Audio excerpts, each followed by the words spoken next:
And it is time to check in with Sports Now. Meg Storms joining us in studio. And Meg, the Eskimos suffered their first loss of the season in Winnipeg, but right now that's not their biggest concern. Well, they knew that they weren't going to go through the whole season undefeated. Right now they're still coming to terms with a costly injury that will have the team's top receiver out of action for at least a month.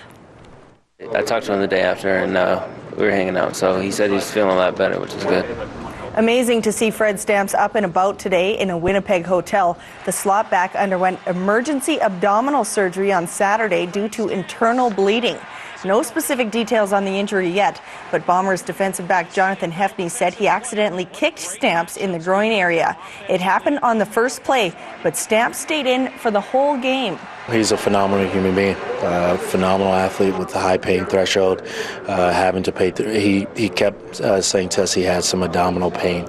He kept saying that, but he also kept saying, "I'm not coming out of the game." So how do you replace the CFL's best receiver? The Eskies are still trying to figure that one out. You know, we got some other guys that can go out and make plays. We just got to find those areas. Late this afternoon, the Eskies re-signed receiver and returner Jason Armstead. He's a versatile player who may help fill in for Stamps and kickstart the return game. Armstead finished out last season with Edmonton. The team plays in Montreal on Thursday. The term double dribble is a bad thing in the game of basketball. It's a foul, of course, but sometimes it can be considered a good thing, especially when it comes to a pair of towering twins who may be the best hoopsters to come out of Edmonton in a very long time.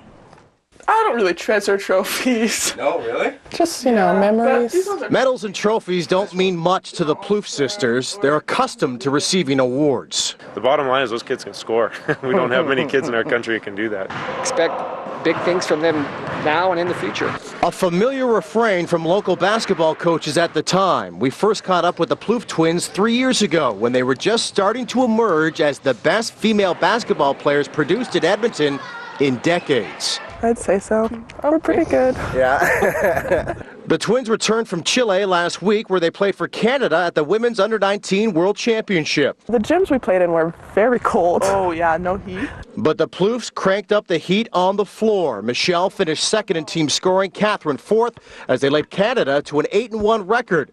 The team ended up placing fifth after losing in the quarterfinals. The highlight was a rare and impressive victory over the eventual champs from the USA. It was the first time in history that's been done, definitely in our age group.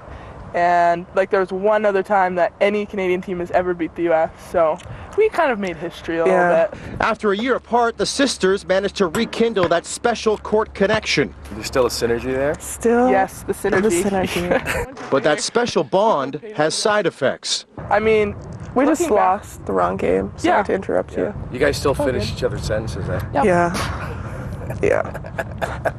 That's annoying. Yep. Just part of the reason why the girls decided to go their separate ways when they went to the NCAA down south. Michelle plays for the University of Utah while Catherine attends Marquette in Wisconsin. I think we just wanted our own personal lives, some space from each other, less, comparing. Michelle will now play for the senior national team and has a chance to compete at the Olympics next summer. We all think we can. We have a chance to qualify, which is the first time Canada's done it in the last 4 Olympics, I think. Catherine missed the first tryout for the senior squad, but can still make the grade, which would fulfill another dream for the Plouffe twins playing together in the Olympics. That'd be awesome. That'd be awesome. Getting to the Olympics alone would be even one of us. Adam Cook, CTV Sports. The Harry Ainley grads turn 19 in September. Only 2 nights left on the beautiful island of Maui for the Capitals. Tonight's game is underway in the 4th inning. Caps up 4-0. Qualifying is now done at the Rogers Cup in Toronto and Montreal. On to round 1. Venus Williams has pulled out with a viral illness, but we got to watch the top Canadian today, Rebecca Marino. Marino taking on Ekaterina Makarova. This is for the win. Match point advantage Makarova. And Marino tips it just over the net. That keeps her alive. Makarova gets Marino in the same spot again. Match point number 4, and Marino's forehand goes just wide. Marino has a short night's sleep as she prepares for doubles tomorrow. Team Alberta's medal count has now reached 50 after a record-setting day at the Western Canada Summer Games. The men's relay claimed gold with an unofficial time of 41.12 seconds for the record. The women's relay set a new record with 45.08 seconds, and Rachel Mackin claimed gold and the record with a 1.8-meter high jump. Alberta sits in third in the medal count behind BC and Saskatchewan. Remember the days when the caddies on the PGA Tour just carried the bags and handed out clubs? Not Steve Williams. He used to caddy for Tiger Woods until he was recently fired. Now he's with Adam Scott, who won the Bridgestone Invitational yesterday. By the way he was talking, you'd think he won. Like I said, I wasn't joking down there on that. It's the greatest week of my life caddying, and I sincerely mean that. Steve, personally, you and Tiger?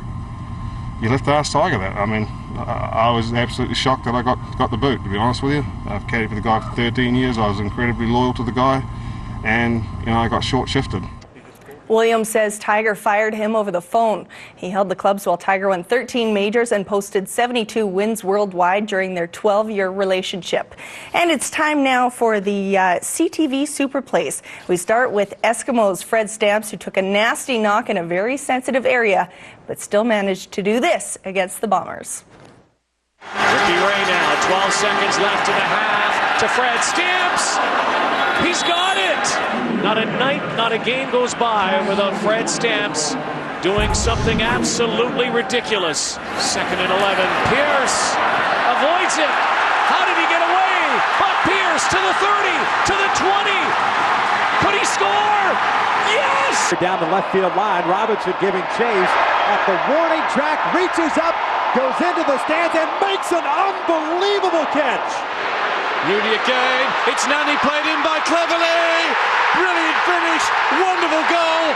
That was special. Absolutely brilliant from Matt United. Earlier in the show, we saw the Plouffe sisters pulling off some alley-oops. Turns out CTV's Adam Cook has a little bit of game. Yep, I got you. Yeah! Woo!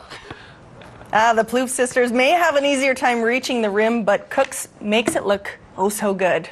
I wonder how many tries he had, though. Yeah, we only see the one, but I bet there's at least 20. All right. Well, thanks very much, Megs. Thanks.